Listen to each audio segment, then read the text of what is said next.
আব্বা। হ্যাঁ বল। আব্বা তোমার জন্য খাবার নিয়ে এসেছি, খেয়ে নাও। ওইখানে রাখ, একটু পরে খাচ্ছি। ঠিক আছে আব্বা, আমি এখানে রাখলাম। আমি একটু কাজটা করি, তুমি আবার খাবার দাবার খেয়ে করবা।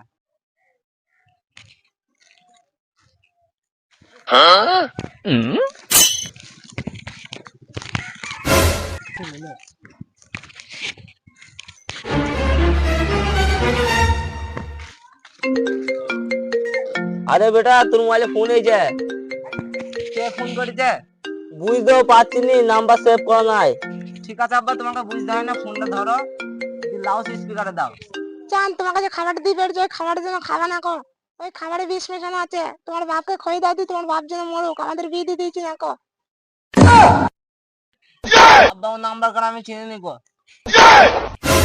আব্বা তুমি বুঝতে পেরে গেছো?